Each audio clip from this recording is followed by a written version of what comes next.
You're watching South Asia Newsline, and here are the top stories we are tracking for you on Tuesday, the 3rd of June.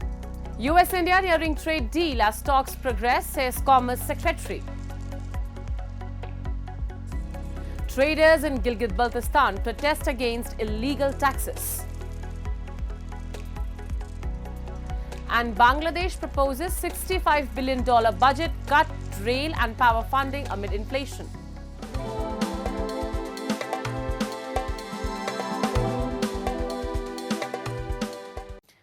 And now for all the details.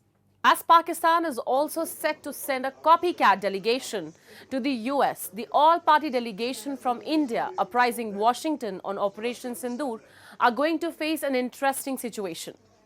The Indian delegation led parliamentarian Shashi Tharoor on Monday commented on US President Donald Trump's repeated ceasefire claims and said that no one needed to persuade us to stop the operation.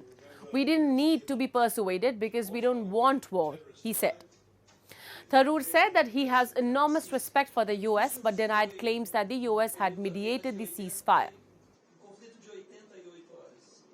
So in that sense, no one needed to persuade us to stop. We had already said stop. So if there was any persuasion by the American president or his senior officials, it would have been persuasion of the Pakistanis. They would have had to be persuaded. We don't need to be persuaded because we don't want war. We want to focus on development. That's the basic message.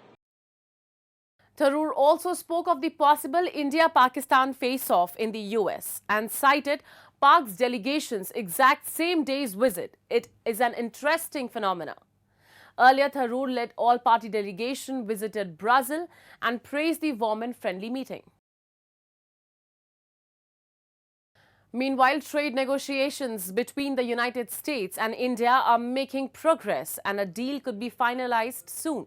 U.S. Commerce Secretary Howard Lutnick said on Monday as both sides push to conclude talks ahead of a July deadline.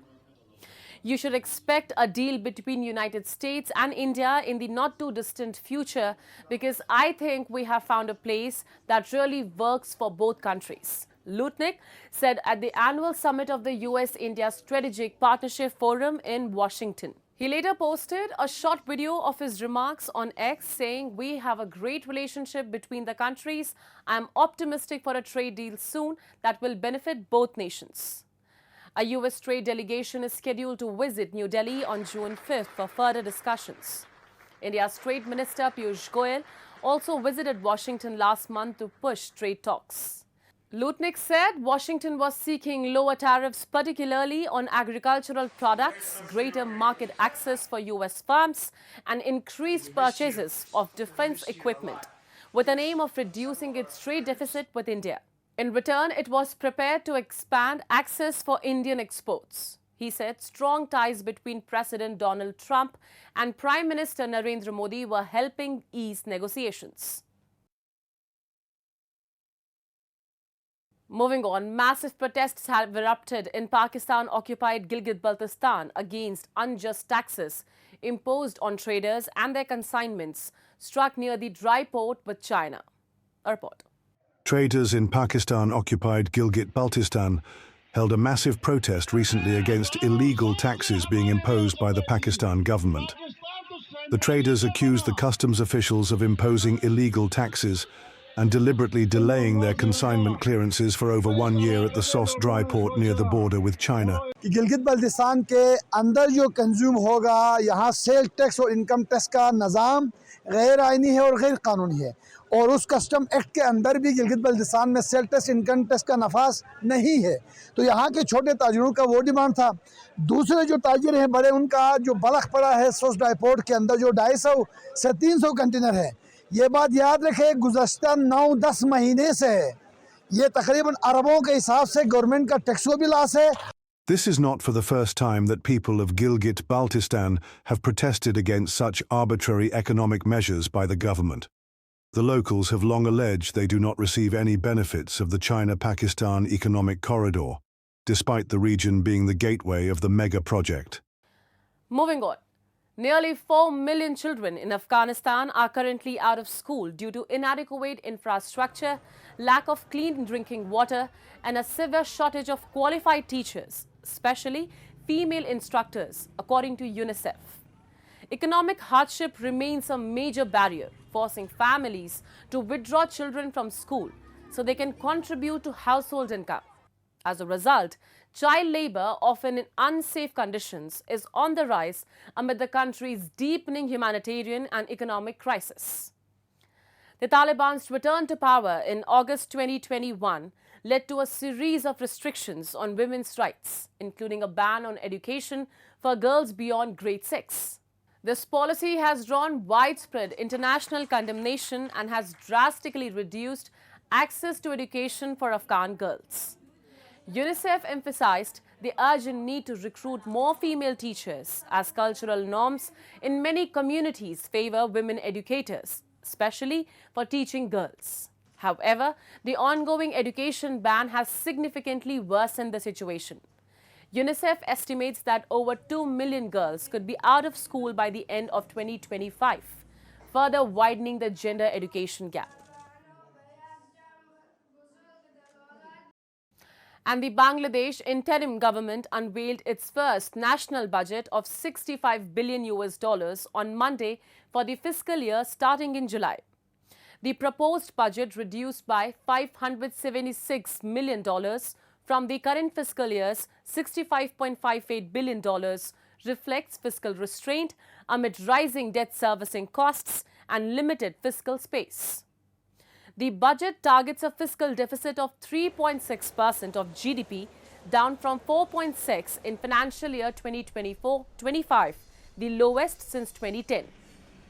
The proposed budget sets a revenue target of $46.42 billion, with $41.07 billion expected from the National Board of Revenue and $5.35 billion from other sources.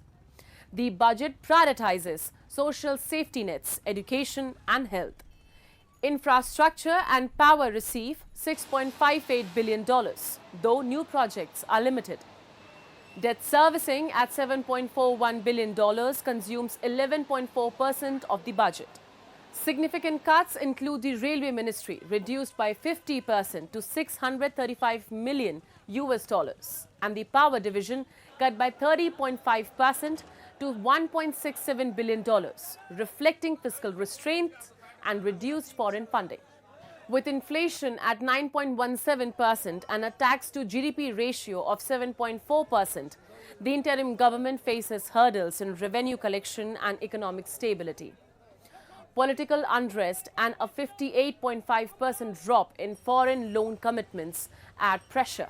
Business groups have welcomed textile duty cuts but worry about VAT hikes. Citizens on X express mixed sentiments, praising exemptions for essentials but fear tax burdens amid inflation. With Parliament dissolved for over a year and elections scheduled for 2026, the interim government will approve the budget via a presidential ordinance. And as the movement to restore monarchy gains traction in Nepal, the largest party in the House of Representatives, the Nepali Congress, has said it will hold gatherings across the country in support of the republican system, the Kathmandu Post has reported. The first gathering will be held in Kathmandu, followed by gatherings across 77 districts. Shyam Kumar Ghimir, chief whip of the Congress Parliamentary Party, was quoted as saying by the Kathmandu Post. According to media reports, Nepali Congress President Sher Bahadur Deuba expressed alarm over the monarchist movement's intensity, as he described their actions as calculative, serious and clear, urging the party to respond decisively to protect the republic. A key player in Nepal's transition from monarchy to a republic, Nepali Congress has said it does not support the idea of restoring the Hindu kingdom, highlighting that in the past they had accepted constitutional monarchy only to be betrayed time and again. The announcement comes amid heightened tension between political factions over restoration of monarchy, which was abolished in 2008. Coalition of 44 pro-Hindu and pro-monarchy groups alongside the Rashtriya Prajatantra Party has been staging regular protests in Kathmandu. These groups demand the reinstatement of the monarchy and the declaration of Nepal as a Hindu state, challenging the secular republican framework established by the 2008 Constituent Assembly. Opposing their demands, the ruling CPN-UML had also held a rally on May 28th, coinciding with the Republic Day. The CPN Maoist Center has also organized similar events, signaling a unified front among Nepal's major parties against the monarchist surge. That's all in tonight's edition. We will see you same time tomorrow. Good night.